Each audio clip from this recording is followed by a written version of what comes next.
I'm David Garofalo, Chairman and CEO of Gold Royalty Corp, GROY on the New York Stock Exchange, one of the newest entries into the gold royalty space, having launched back in March through an IPO and then quadrupling in size through the acquisition of three of our competitors in the space. David, lovely to meet you. First time we've met and spoken, so I'm delighted to be talking to you.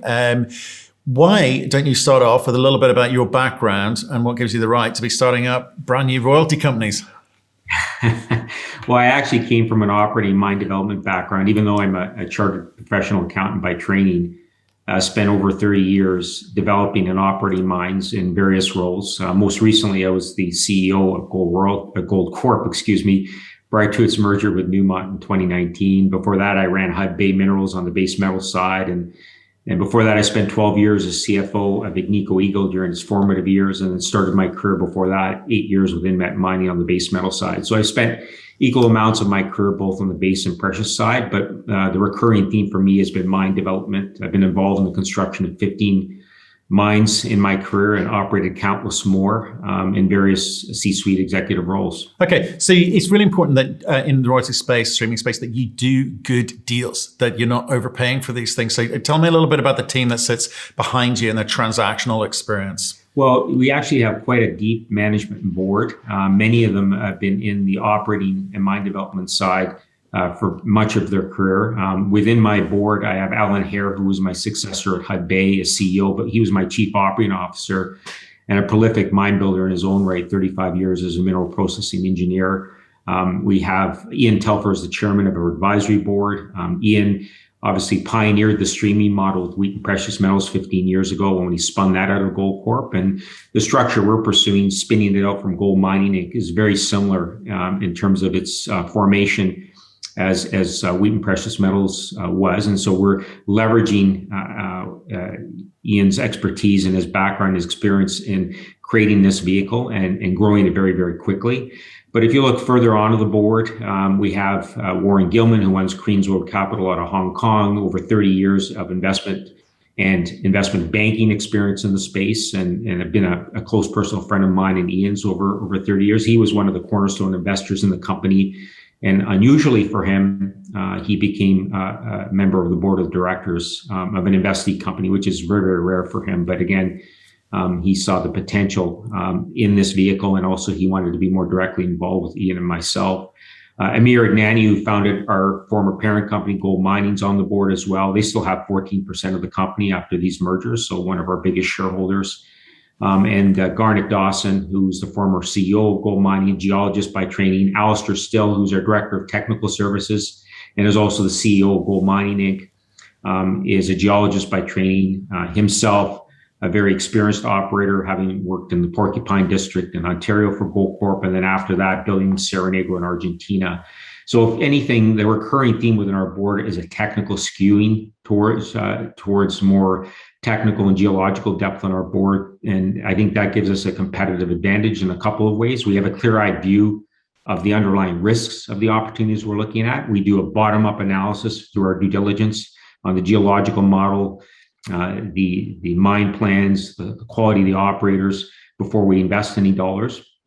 But also, given the seniority of our management board, what that gives us is access.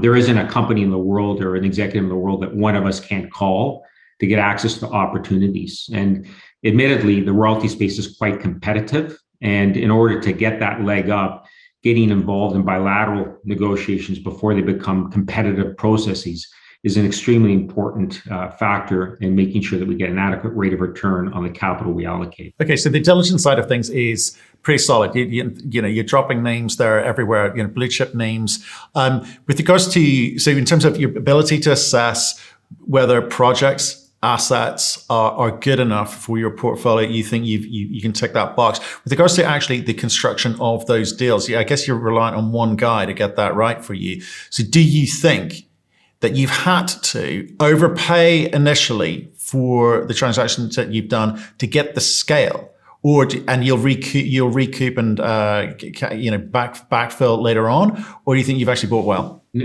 We haven't overpaid at all. I think the advantage we had is in each of these opportunities we've acquired, whether it was Ely, whether it was the package of royalties from Monarch, whether it was the three-way merger with Abitibi and Golden Valley, we leveraged relationships we had in our board and management to get bilateral and exclusive access to these opportunities.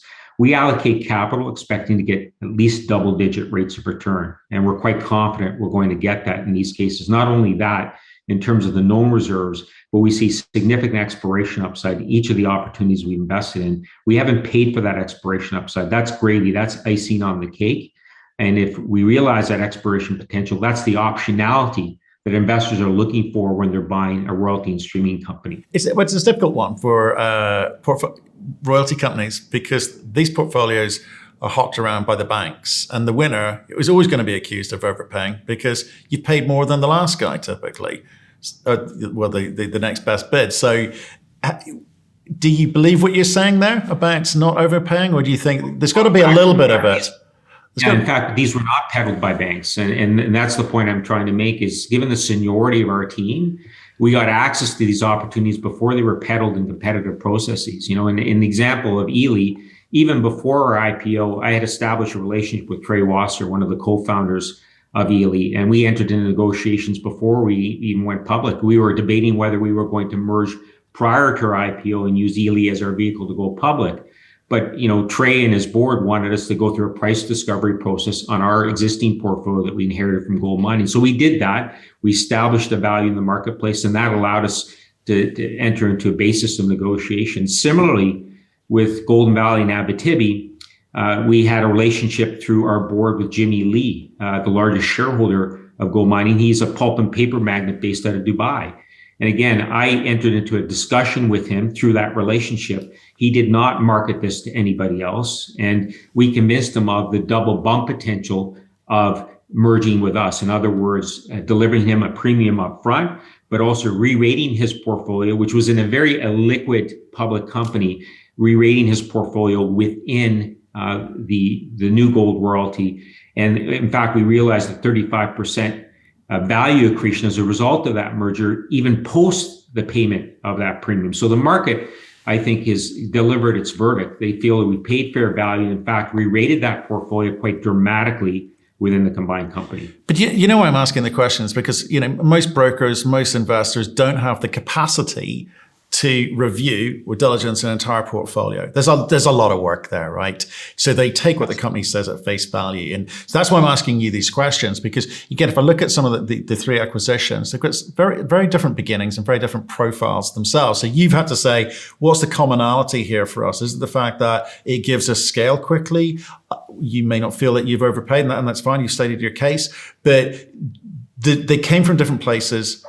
You've got to try, and I guess the saving grace is that no one's going to overanalyze these too much. So what do you think you need to do with those portfolios to enhance the value going forward? Well, quite simply, it's to basically continue to support those acquisitions. If they require additional capital, we're there to provide capital. We're there to provide support to these opportunities.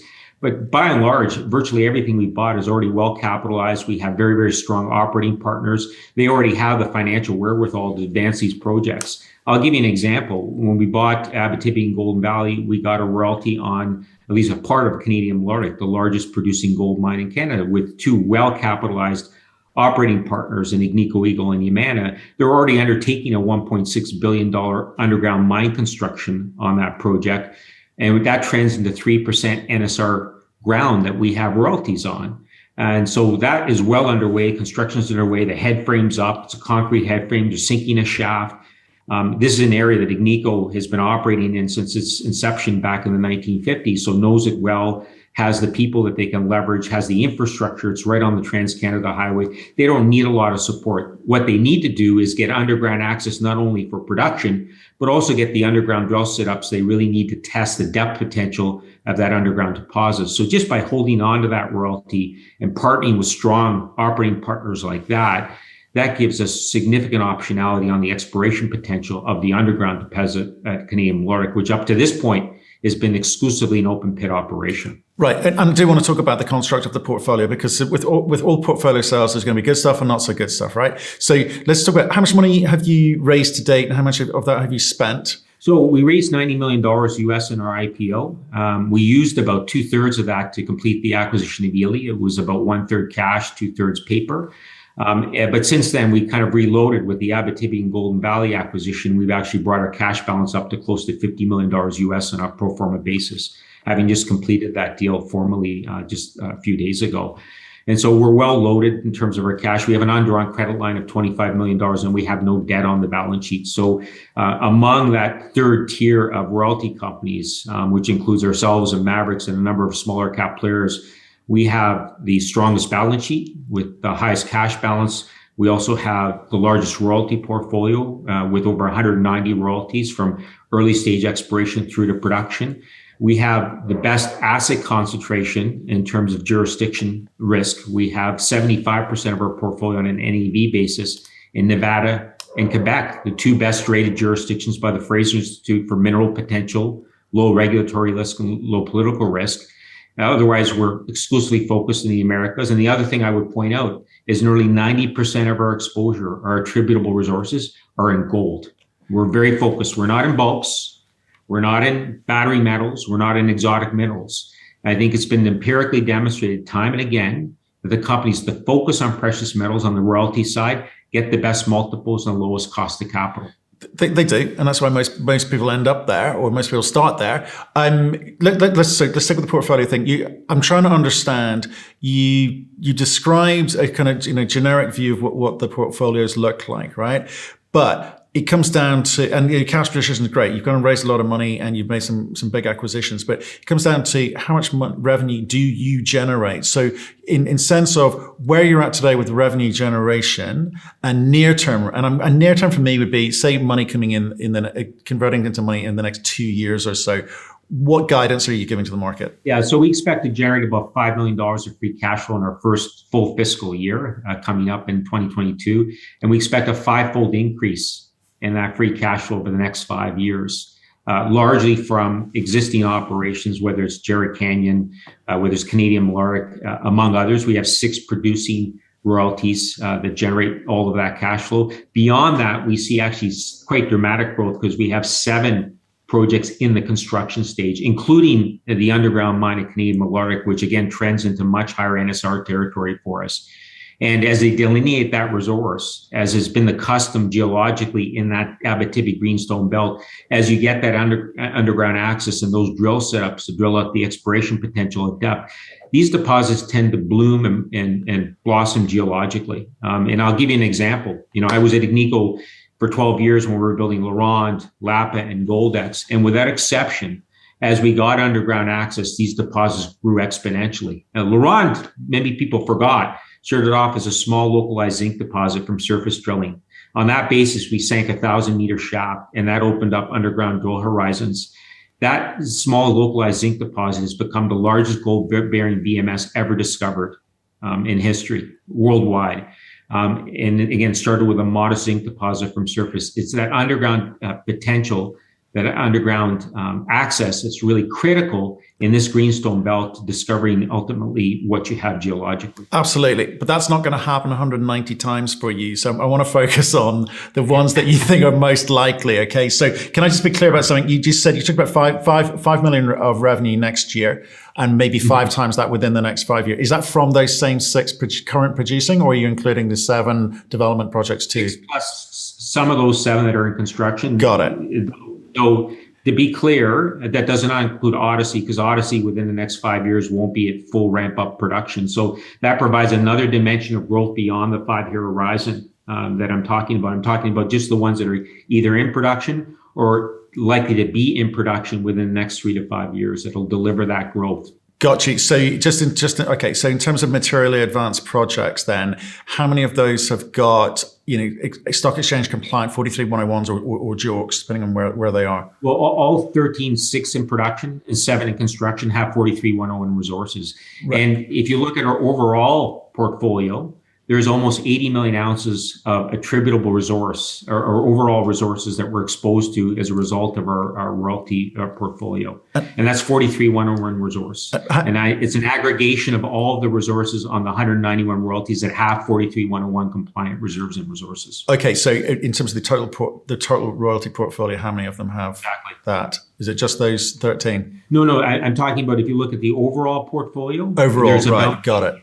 Ounces of attributable gold resource within that overall portfolio. Within the 13, I haven't segregated that 13, but all of those 13 have 43-101 compliant resources. How much of that 80 million, I don't know off the top of my head, but they are all 43-101 compliant. Okay, so I'm just trying to break down what that means. So in terms of trying to understand, what's your gold equivalent royalty linked reserves and resources there? Are you able to split that out for me? Well, what in terms of the 13, or you well, just more broadly in terms of the near term. Obviously, like I say, like you know, and I know, not all of the 190 are going to make it into production, right? So it's a question I'm trying to focus on what you know today, what you hope, and what may be, and there'll be some which will just fall by the wayside, and that's fine. That's what happens. But I'm just going to get a near-term view of where the potential revenue numbers could go if all goes well and money's available and precious metal markets kind of recover a little bit. I think a big driver beyond the next 5 years is how much they delineate underground at Odyssey as they get that underground drill set up. That's where we see the significant optionality and upside potential. Within that 80 million ounces, as I said, I can't subset the 13. Okay, fair enough. No, it's hard. No, that's fair enough. But it's a significant component of the 80 million ounces for sure. Right, and so you've got those 13. So do you think there will be an opportunity forget the organic component, I'll come back to that, but do you think there'll be other projects that could come into move into the development phase in the next couple of years? Yeah, I'll give you a couple of examples that are not included in the 13. There's, for example, Fenelon, Wallbridge's project. Yeah. And Fenelon is actually publishing its initial resource this week. I mean, some accounts in that 3 to 5 million ounce range. We haven't seen that number yet. That's not in the 13. That's not in development stage at this stage. That provides further upside potential. Another example is Ren, which is the underground extension of Goldstrike, which we have a royalty on. And if you saw Barrick's quarterly conference call last week, that figured prominently in their longer term plans within Goldstrike. And so they're studying the potential of integrating that within their 10-year mine plan. That's not been incorporated in those 13 projects either. So those provide another dimension of growth beyond the 13 that I talked about a little earlier on. Right, okay. And you talked about the reach and the connections that your board and advisory board has. Are you talking to any private operator companies, or is it all going to be in the public domain? No, we're doing both, but up to this point, it has been public companies for the most part. Within the 191 royalties, I know there are some privately owned properties, because a number of those royalties came through our organic generative model that we inherited from both Ely and Golden Valley. In the case of Ely, Jerry Boffman, who was one of the co-founders of Ely, is still with us in Nevada doing that generative program where he stakes exploration properties, farms them out to explorers, and then takes royalties back. It's a very low capital intensity way to generate royalties. Glenn Mullen over at Golden Valley has joined our board and joined our management team as well. And he's done exactly the same thing in Ontario and Quebec for considerable success over a number of years. So we'll continue to do that. So there's still lots of opportunity for us to generate organically royalty opportunities within our portfolio. Okay.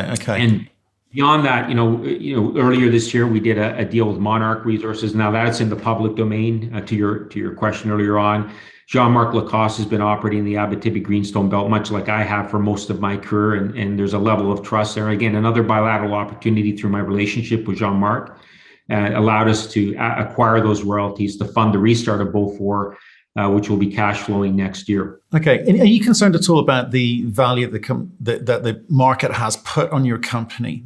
5 million revenue next year isn't a lot. There's a lot smaller companies than you managing to do that, and ramping up to 25 over the next 5 years, it kind of feels like you kind of got to backfill your valuation, don't you? No, not at all. I mean, look, Franco-Nevada trades at about 100 times cash flow. I mean, the reality is people buy royalty companies for a particular reason. One is it's a low risk opportunity to drive leverage to the gold price. And in other words, you get that top line exposure, leverage to both the gold price, but also the exploration success of the operators as they drill out their existing deposits, grow them geologically, but also you insulate shareholders from operating capital cost inflation. I think that's why typically royalty companies get the premium valuations they do, have the low cost of capital, and they are a very effective conduit to capital to the explorers and developers who otherwise may not be able to access capital from traditional equity markets in a cost-effective manner. Okay.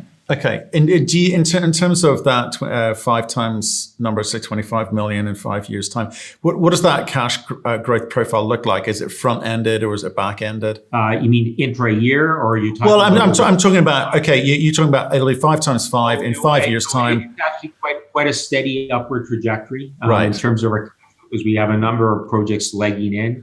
It's not back ended to the 5 years. Every year we have significant growth. And the beauty of our business is, in cases for many royalty and streaming companies, is virtually all of our revenue goes right to the bottom line because we have a very small G&A footprint. I have a half a dozen employees, including myself, and we could run a company 10 times the size of what we have today with the same human footprint. No, I understand that. Well, again, one of the benefits of royalty companies, big fan of royalties. So just again, so in terms of how you're measuring that cash growth profile, how much of that is based on reserves today versus resource? Resource, I think everyone understands. No, we only base our cash flow projections on proven and probable reserves. Got it. Okay.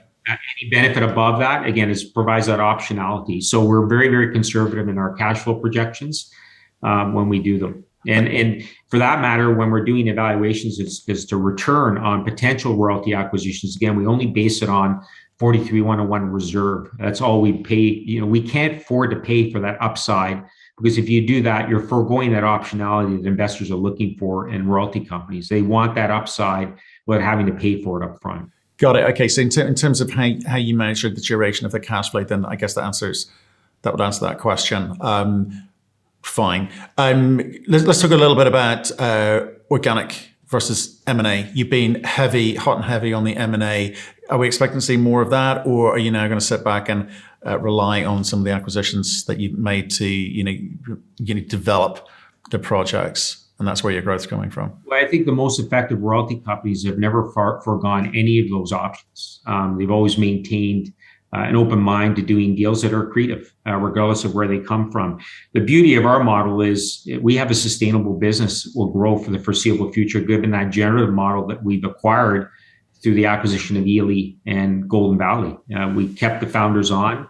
They're prolific prospectors who've done a tremendous job of generating dozens and dozens of royalties that we have within our portfolio organically through their grassroots exploration efforts, through their staking, farming out, and taking those royalties back. So that aspect of our business will provide organic growth for the foreseeable future. But really, it's incumbent upon us and our shareholders expect us to look for opportunities from every avenue that you mentioned. So if I look at like Glenn's project, Golden Valley, they had a technical problem to overcome.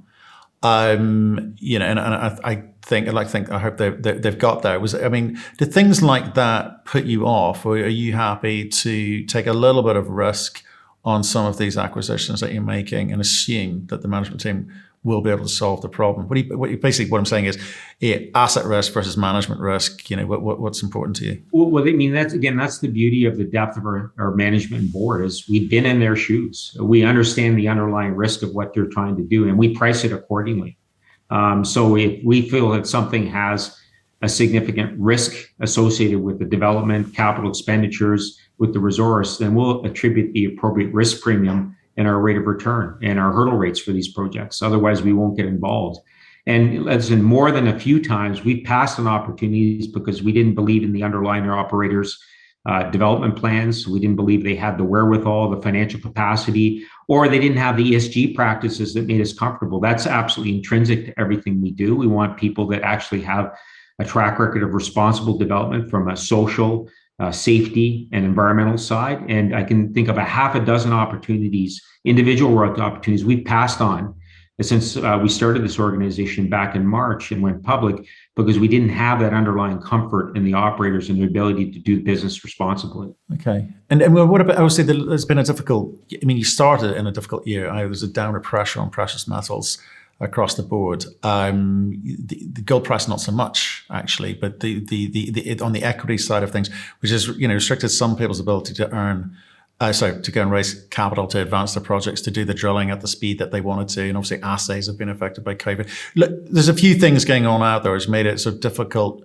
trading environment. Does that concern you at all? Or is it because it's royalty, it's a long-term play and it doesn't really matter? It is a long-term play, but I think we're at an interesting point in the cycle. And I really didn't address this earlier on, but why did I switch from being an operator for over 30 years to running a royalty company? Because I think we're at the point of the cycle we were at 10 years ago, where we went through a period of underinvestment, and then there was a catch-up trade in the mining space, both on the base and precious side, where there was a massive amount of investment in new mine capacity. That happened 10 years ago, and what we saw was massive input cost inflation as a result of that, where we've gone through about a dozen years of what I would characterize as a nuclear winter for mine building. There hasn't been any massive mine construction of any type in either the base or precious side.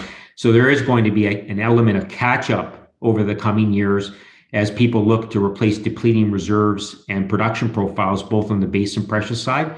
That'll translate into input cost inflation. I think it's going to be vastly amplified over what we saw 10 years ago, because 10 years ago, we didn't have inflation in the general economy. Today we do. I would argue it's double digit. And I think we're going to have massive cost inflation. So I think if you want leverage to the gold price, and gold will do very well in that inflationary environment, you want to be involved in a royalty company that insulates you from input cost inflation, both on the capital and operating cost side. That's why I'm at this point in the cycle. And actually, it's a much more receptive environment for royalty companies and streaming companies than it is for operators. That's why we've seen a steady degradation in multiples in the mine operating side over the last year or so, even though the gold price has been quite robust. Well, I'd agree with that. And more people are looking to it. But it's also about how the companies define how they want to be measured and how they want to be judged. You've got earnings, cash flow accretive deals versus PNAV, multiple accretive deals out there. And, you need to be careful about how you define yourself. So some people are doing it and playing the market, and some people are trying to create, genuine value. So how do you want to be measured? Well, throughout my career, all I've focused on is net asset value per share growth. That's really what it's about at the end of the day. If you're not growing the value of your business, then you're not really running a business, you're running a momentum play. And that's not what I'm here for. I'm here to build a sustainable business. That's when we acquired Ely and Golden Valley and Abitibi, we acquired a skill set that we frankly didn't have within the organization. You can see it's a very top-heavy organization with a lot of capital markets and mine building expertise. What we didn't have was that grassroots element that would generate royalties organically. And by acquiring the skills that we did in Trey and Jerry and Glenn, we have that generative platform now that will sustain us for decades to come. Beyond just doing M&A and acquiring individual royalties, we can generate them ourselves and have a very robust pipeline for the foreseeable future. Okay, so if I look at cash and cash returns, let's talk about cash and cash returns. What do you think? What would you expect your IRR to be using, the consensus pricing and current reserve life or resource life, or however you want to measure it?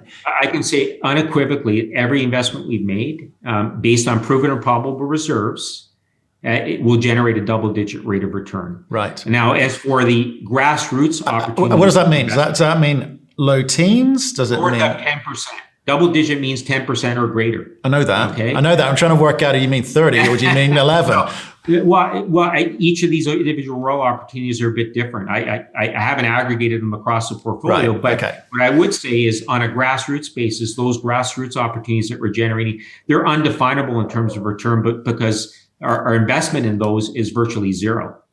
Staking exploration claims is the salary I pay Jerry and Glenn on a monthly basis. They stake those exploration claims, and before any significant expenditures are required on those properties, we farm them out to people that actually want to put the capital into the ground to drill them out, and we take a royalty back. So they cost us next to nothing other than the small amount of overhead we incur in having Jerry and Glenn in our employ. And so those provide almost infinite rates of return. If ultimately they've come to fruition and there's a reserve and a resource and they ultimately get built out. And that's certainly been the case with Canadian Malartic. People forget that it was Glenn that actually staked that property out in the first place and vended it into Cisco. What kind of rate of return did he have on that investment? I'd say it's almost infinite. So that's the opportunity we see in having that generative platform and having that skill set with decades and decades of experience embedded in that group. Yeah, no, I get it. Some will be hits and some won't, and sometimes you get it right and very right, and other times you don't. Experience or not, right? So, but what you just said to me is you haven't quite done the work to be able to answer the question of what the expected IRR is yet. So brings me to a question. I have looked at any individual royalty opportunity. I could wax poetic about our rate of return, expected rate of return on each of those opportunities. And as I said, each and every one of them is double digit. Okay, so can we? That's using consensus gold price, which is $1,650 an ounce long term, and that's based on 43-101 reserve. But for each of these projects and opportunities and portfolio assets we've added in since we conceived the company back in March. Okay, but you haven't amortized it. Is that better? You're more comfortable with me saying that? You haven't amortized that yet. You haven't worked out what the blended number is, right? So, because, once you've done that, you're saying individually, you said, yeah, the prices paid are sustainable. We're happy with what we paid for those, right? Yes. Okay, cool. So in terms of, if you haven't done the amortization number, then it's going to be hard to answer the next question, which was really around, what are you trading at versus your cash flow? What's the payback time? And, are you going to be able to give us a book or some sort of guidance as to what you... Sure. Let's talk about P to NAV multiples. There are three distinct tiers in the space. Okay, and they're the category killers. That's Franco, Wheaton Precious Metals, Royal Gold, and they're trading. And let's call them tier one, and they're trading typically at 2 to 3 times NAV. Then there's the rest of us. There's tier two, which is Sandstorm, Osisko, Triple Flag, that $1 to $2 billion category. And then there's everybody else, sub $1 billion market cap category. Let's call them tier three for argument's sake, with us and Mavericks at the very top of that tier, with the potential, I think, for each of us to graduate into the second tier. I would say the rest of them are congregated somewhere in that 0.9 to 1.25 times P to NAV. That's a lot of real estate between where the rest of us are and the category killers are. And I'm not going to pretend that we're going to trade at 2-3 times NAV, but in de-risking the asset base that we have, advancing that and realizing that potential, that optionality that I talked about a little earlier on, we see the potential to close some of that gap. There's a significant re-rate opportunity embedded in our portfolio, given the scale and diversity of it and the various stages, how well balanced the portfolio is from early stage exploration through to feasibility, through to mine development, through to operation. We have a very, very well balanced portfolio that provides that kind of optionality and that re-rate potential to close that gap between the big guys and the rest of us. Okay, fine. So the end part of the question was, can you give us some guidance and also help people understand, what the payback time is on each of the projects that you want us to be looking at now, and give us a sense of, when things are coming down the line. Is there a timeline or something? 190 is a lot, right? It's a lot of information to digest. I wouldn't for one second think about trying to do diligence on every single one of those, but I need to know what to focus on, what's important, what's going to drive the next 5 year. Is that coming? Well, I certainly already gave you some examples like Odyssey and Ren and Fenelon. Jarrett Canyon is under new stewardship with First Majestic, and they're recapitalizing that mine both operationally, but from an exploration standpoint, they've ramped up the exploration there. So there's a lot of brownfield potential that we think in the short to medium term will be integrated into the mine plan and enhance our royalty there, as an example. So there are multiple examples that I've run through here where I think we actually have significant organic growth without having to go and acquire anything, well beyond that 5-fold increase that I talked about in our cash flow, just based on current proven or probable reserves and things that are in construction and development, or already have committed capital, and operators are committing resources to bringing these projects into fruition. Right. Okay. And because part of that would be, trying to get, you said you've got a great team who've got a track record of running, mining, producing, all good stuff. But it'd be great if you could share with us some of that analysis, so we understand that, what the numbers actually relate to. Because sometimes we have royalty companies come on here, talk about companies which they don't the mining company is not actually producing on their royalty claim. It's just a kind of generic, well, they'll eventually get round to it kind of conversation, and all that kind of detail is really important. You've done the work. It'd be great if you could share that with us. So again, to reiterate, Canadian Malartic has been run by Agnico and Yamana. They've invested $1.6 billion. They are investing $1.6 billion committed towards the construction of an underground mine there, transitioning from the open pit to underground. There's a 4+ million ounce reserve on that property underground. It hasn't been fully delineated yet. They're going straight from PEA to construction to operation on that. And as they get the underground drill setups, we see significant potential on 3% NSR territory for our cash flows to expand dramatically. With what we know today, we expect to see a dramatic increase in cash flows there. That's very tangible, where you have two very well capitalized operators have committed $1.6 billion towards its development. It's not theoretical. It'll deliver meaningful cash flow growth for the foreseeable future and will be our gold strike. As gold strike is to Franco-Nevada, Canadian Malartic is to us. It's a foundational asset that will generate an annuity for our shareholders for decades to come. I've talked about Fenelon, which will have its initial resource this week. Most analysts are projecting somewhere between 3 to 5 million ounces. Now, Wallbridge will have to define a development plan for that. That's beyond the 5-year horizon that I was talking about earlier on. Ren, again, run by Barrick, is an underground extension of Goldstrike, which will be integrated by Barrick's own admission within their 10-year mine plan. They're still drilling that out. They see significant upside potential. It's an underground extension of the prolific Goldstrike project. And again, that's beyond the 5 years and has significant optionality in that. Jerritt Canyon, as I said, First Majestic, new operator, recapitalizing the operation and also increasing the exploration program quite significantly. We've already incorporated Jerritt Canyon's cash flows within our 5-year projection based on current reserves and resources, or current proven and probable reserves. Beyond that, anything First Majestic discovers to expand this deposit provides that optionality, that further upside. Those are some very tangible examples. We have 191 royalties. I guess I could wax poetic for the next several hours. So sure. You asked for very tangible examples, and I'm giving them to you. And I feel like I'm repeating myself, but those are exactly the types of opportunities we have in this portfolio. It's hard to argue with that quality proposition, given the quality of the operators, the locational advantage we have, the geological potential within the two most prolific gold districts in the world, and the two lowest political risk jurisdictions, and the two best rated jurisdictions in the world where we have a significant concentration of our asset base. Okay, look, I heard you both times. I heard you. What I'm getting at is asset handbook coming down the line for shareholders or prospective shareholders, yes or no? It's in our corporate presentation, and if you look at the appendix, we've actually laid out many of those assets that we think ones that need to be highlighted right now. Admittedly, there's within that 191 royalty portfolio, there's a significant number of royalties that are relatively early stage, but about a quarter of our underlying net asset value is in production, and almost another quarter is in development. So it's a good balance in terms of the underlying value of the overall and the value proposition of our overall portfolio. But there are many, many royalties within that. And I've tried to highlight some of the key ones, I think, within the portfolio that are going to be contributing meaningfully in the short to medium term. Okay, I've looked at some of the information there. It'd be interesting to see if you could expand the information that made available on each of those. I guess that's what I'm trying to say. But enough of that.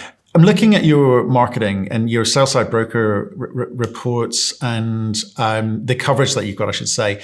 It's great. You come out of the gate really, really strong. I guess the CVs on the board have ensured that. You're coming into quite a crowded market. It is. You've got lots of new entrants into the marketplace at the moment. You've been very, very aggressive with your marketing. I think there's a couple of companies probably suffering from the fact that you're marketing and probably cannibalizing some of their shareholder base, quite frankly, from what it looks like. Do you think that this space is going to need to see some mergers, acquisitions coming together because there's just too many people here at the moment? Well, as a company that's absorbed 3 of our peer companies, this year in 6 months, I'd say yes. This was definitely a sector that was ripe for consolidation. There are too many companies in that third tier that I defined a little earlier on. They're frankly zombies. They trade by appointment, literally tens of thousands of dollars a day of trading. That's like being in a roach motel if you're an investor. It's easy to get in, but almost impossible to get out and realize any value. What we've been able to do in very short order is launch a company that actually trades almost $5 million a day, with a market cap of over $700 million US, and one of the deepest capital markets in the world on the NYSE, accessing non-traditional sources of capital. I think I dispute the assertion that we're actually taking capital away or taking shareholders away from existing royalty companies. I think, in fact, we've tapped into a vein that, frankly, most of the Canadian royalty companies simply haven't gone into before. We don't even have a Canadian listing. We've gone to non-traditional sources of capital, people that believe in gold as an asset class, but are looking for exposure without the underlying risk associated with input costs, and looking for trading liquidity, which we've been able to provide in short order through achievement of scale on an expedited basis. So yes, there's room for consolidation. There's still too many players in the space that frankly can't grow because they can't access capital cost effectively. And if they can't access capital, they can't do deals. They can't achieve scale. What we're hoping to do is create a bit of a virtuous cycle. If we are able to access capital and put that capital to work, expecting to get double-digit rates of return, that'll attract more capital, and that'll allow us to continue to grow. That's certainly how Franco-Nevada and Wheaton and Royal Gold have been able to sustain success over such a long period of time, is they continually increase the scale of the company by continually growing their business. Yeah, no, I agree with you on that. I think there's a lot of small companies that perhaps have come in, taken advantage of the movement in the marketplace, and then found it, one, difficult to acquire anything, and also raise the money to be able to do it once if they've managed to get a small portfolio acquisition done. They've then found it difficult to move further down that path and continue to acquire. They're struggling for sure. But there's definitely, you may disagree with me, but there's definitely one of the mid-tiers whose share price has suffered and been a lot of selling when you stepped in. And and what I'm trying to work out is like, what's gone wrong there?